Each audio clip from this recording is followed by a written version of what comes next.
Censorship in video games is not entirely uncommon.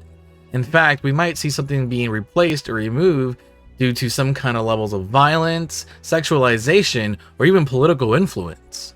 In most cases, the most commonplace form of censorship generally revolves around cultural differences or norms, and in more rare cases, it could also be based on real-life occurrences. Unfortunately, this video covers just that. This is the story of how a real-life series of murders impacted a major scene in Resident Evil 2.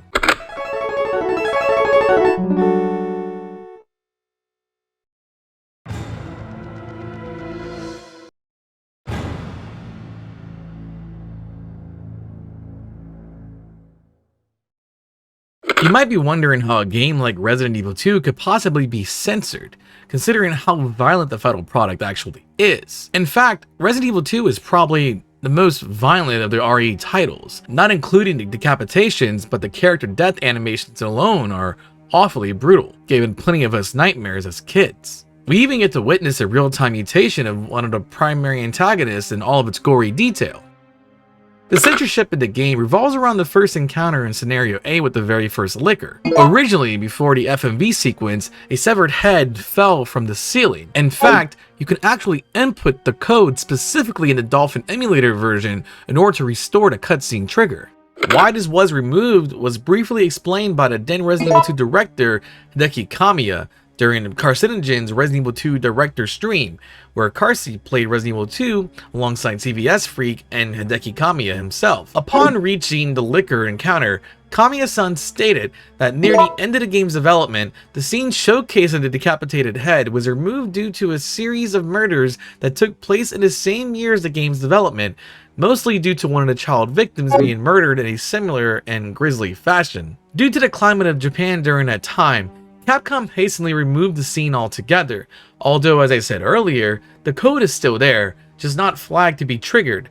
In fact, you can still see the head on the ceiling in the final build of the game.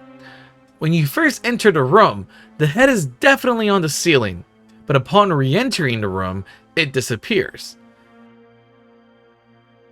Here, you can see two side-by-side comparisons showing the before and after.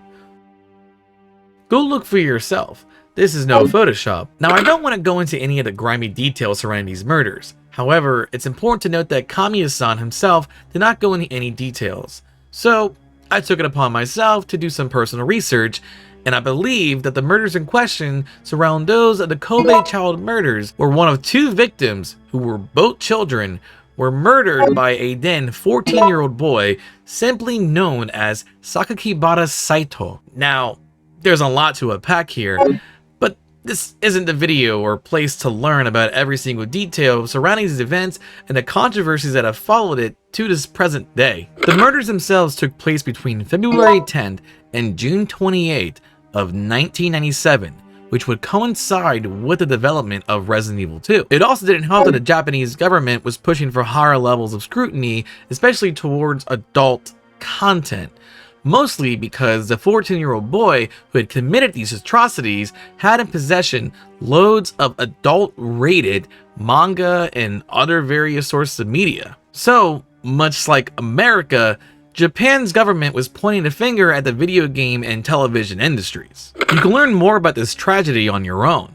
I just simply wanted to reference it for the context of the video. As I said earlier, I don't wish to go into any further details, but considering that Kamiya-san and Capcom would move rather quickly to remove this scene, it should speak for itself as to what had happened in Japan to these poor children. And upon reading up entirely on this case, I have to firmly stand by Capcom and Kamiya-san for removing this cutscene and say that I stand by them. I believe that they made the right call. The families of the affected are still enduring a lot of pain even to this present day, and my heart, well, that goes out to those who were affected. Even with the censorship, Resident Evil 2 is still a phenomenal game, and it's still beloved by millions of people around the world, and that's good enough for me. If you find this video to your liking, feel free to comment down below. I'm not going to really ask anybody to like this video since, well, I did cover some sensitive material, but feel free to do so if you want. Thank you for watching, and I hope you all have a beautiful day. Peace. Select your hero.